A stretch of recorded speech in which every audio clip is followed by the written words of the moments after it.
नमस्कार दोस्तों, नमस्कार। मैं डॉक्टर आर.एस. परिहार एक बार फिर आपके सामने उपस्थित हूँ। इस बार हम चर्चा करेंगे इंजरीज और ट्रामा की। सबसे अधिक रोड ट्रामा एक्सीडेंट होते हैं, आरटीए जिन्हें कहते हैं, और उसमें डेथ बहुत अधिक होती है। उसमें युवा यंग पीपल हमारे ज़्यादा अफेक्टेड होते हैं। उसमें डेथ ही नहीं होती, डिसेबिलिटी भी होती है, और डिसेबिलिटी कई बार लाइफ लॉन्ग होती है, बहुत चैलेंजिंग होती है और इंडिविजुअल को भी परेशान करती है, कम्युनिटी को और फैमिली को भी परेशान करती है। तो रोड ट्रैफिक एक्सीडेंट के बारे में विस्तार से बात करेंगे। इमीडिएट इसमें जो डेथ होती है, लगभग 50% डेथ ऐसी होती है जो कि विद इन सेकेंड और मिनट्स होती हैं, और उन डेथ में इतना समय ही नहीं होता कि कुछ हम कर सकें। इसके अलावा अर्ली डेथ होती है, early death within hour होती है। इसमें टार्सो ट्रामा ज़्यादा होते हैं, एब्डोमिनल इंजरी, चेस्ट इंजरी। और लेट डेथ होती है, लेट डेथ में सेप्सिस और मल्टी ऑर्गन इंजरीज होती हैं, इनको बचाया जा सकता है। तो लेट और अर्ली डेथ को बचाया जा सकता है। तो इसके बारे में आज हम और विस्तार से बात करने जा रहे हैं कि इसको रोका कैसे जाए, इसके प्रिवेंशन कैसे हो सकते हैं। तो इसके लिए बहुत से साधन हैं, जैसे हम हेलमेट का उपयोग करें, सीट बेल्ट का इस्तेमाल करें, स्पीड कंट्रोल करें, ओवरलोडिंग ना करें। यह बहुत सी छोटी छोटी बातें हैं जिनका हम ध्यान रख सकते हैं। जैसे यदि हम 4 व्हीलर कार चला रहे हैं तो सीट बेल्ट ज़रूर पहनें। सीट बेल्ट पहनने से डेथ रेट 80% कम की जा सकती है, और ऑर्गन की इंजरी 35% कम हो जाती है।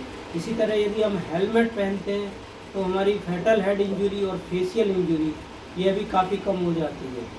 यदि हम साइकिल चला रहे हैं, साइकिल में यदि हम हेलमेट पहन लेते हैं साइकिल चलाते समय, तो उस समय हमारी 90% head injury, fatal head injury से हम बच सकते हैं।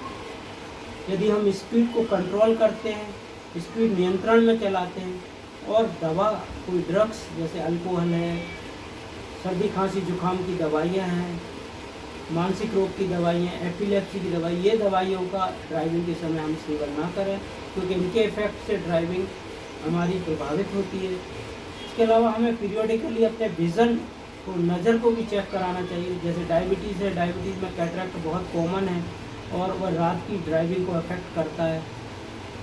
इसके अलावा यदि हम नाइट ड्राइविंग कर रहे हैं तो नाइट ड्राइविंग में हमें डिपर का उपयोग करना चाहिए, उससे हमें आसानी से चीज़ को पहचाना जा सकता है। ओवरलोडिंग हम ना करें, अधिक सवारी ना भेजें। लॉन्ग ड्राइविंग में एडजस्ट हो जाते हैं और कंसंट्रेशन लूज हो जाता है। ड्राइविंग जब कर रहे हैं तो उस समय मोबाइल का भी इस्तेमाल ना करें, इससे हमारा ध्यान बढ़ जाता है। इसी तरह से यदि हम स्ट्रेस, एंजाइटी, टेंशन या थिंकिंग कर रहे हैं उस समय यदि ड्राइविंग करते हैं तो भी हमारा ध्यान बढ़ जाता है। तो ड्राइविंग के समय यदि ड्राइविंग की जो मार्कर हैं, जैसे कि ब्लाइंड टर्न है, शार्प टर्न है, तो इनमें हम थोड़ा सावधानी से चलाएं, स्पीड कंट्रोल करके चलाएं, तो भी उस ट्रैजेडी से हम बच सकते हैं।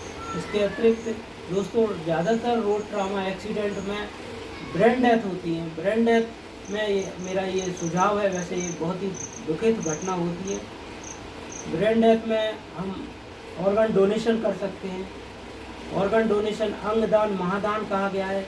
यदि एक व्यक्ति अंगदान करता है तो 8 लाइफ उसमें लिवर, किडनी, हार्ट और स्किन, कॉर्निया और बोन मैरो को दान दिया जा सकता है। भारत में लगभग 5 लाख व्यक्तियों की ऑर्गन ना मिलने से प्रत्येक वर्ष डेथ हो जाती है। तो यदि हम इस बारे में विचार करें, ऑर्गन डोनेशन के बारे में ब्रेन डेथ में, तो काफ़ी लोगों की हम मदद कर सकते हैं। आशा है आज की जानकारी उपयोगी होगी। धन्यवाद। Thank you.